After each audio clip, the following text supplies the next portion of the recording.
বিশ্ববিদ্যালয়ের শিক্ষকরা ভিসি হতে চান, তবে কেউ ক্লাসে পড়াতে চান না বলে ক্ষোভ প্রকাশ করেছেন পরিকল্পনা ও শিক্ষা উপদেষ্টা ডক্টর ওয়াহিদুদ্দিন মাহমুদ। দুর্নীতি কিছুটা কমলেও চাঁদাবাজি কমেনি বলেও জানান তিনি।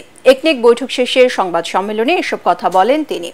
এদিন একনেক সভায় 24,442 কোটি টাকা ব্যয়ে 4টি প্রকল্প পাশ করা হয়। রিপোর্ট করছেন মনির হোসেন তপু।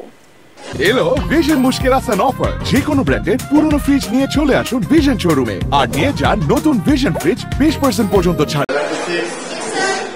পাবলিক বিশ্ববিদ্যালয়ের শিক্ষক পদে নিয়োগ পেয়েও পাঠদানে আগ্রহ নেই অনেকের। তাদের আগ্রহ প্রতিষ্ঠানের প্রশাসনিক পদে কাজ করার। কেউ হতে চান ভিসি, কেউ বা প্রভিসি। সরকার পতনের পর বিশ্ববিদ্যালয়গুলোর নতুন ভিসি নিয়োগ দিতে গিয়ে এসব অভিজ্ঞতার মুখে পড়েন শিক্ষা উপদেষ্টা ডক্টর ওয়াহিদুদ্দিন মাহমুদ। বিশ্ববিদ্যালয়ের এত শিক্ষক, 300, 400, 500 শিক্ষক, সবাই কেন ভিসি হতে চায় আমি বুঝি না।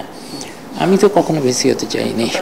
প্রধান উপদেষ্টার কার্যালয়ে একনেক সভা শেষে আগারগাঁওয়ে সংবাদ সম্মেলনের শুরুতেই এভাবেই ক্ষোভ প্রকাশ করেন এই উপদেষ্টা। তিনি বলেন, দুর্নীতির কিছুটা লাগাম টানা গেলেও চাঁদাবাজি বন্ধ করা যায়নি।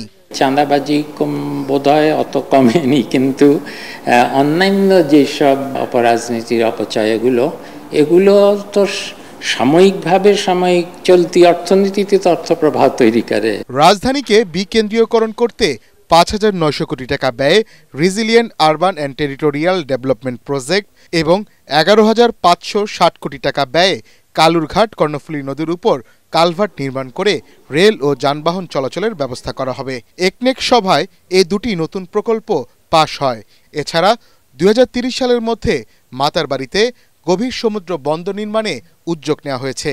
এ প্রকল্প বাস্তবায়নে জাপানি অর্থায়নকে প্রাধান্য দিবে সরকার বলে জানিয়েছেন পরিকল্পনা উপদেষ্টা। এটা আমরা সাহস করে করলাম এই কারণে যে অনেক দিন ধরে চীন করবে না ভারত করবে নিয়ে বহু টানাপোড়েন চলছিল, কোনো কিছুই হচ্ছিল না। এটা যে কারণে বললাম একটা ভূরাজনৈতিক তাৎপর্যপূর্ণ একটা বড় প্রকল্প।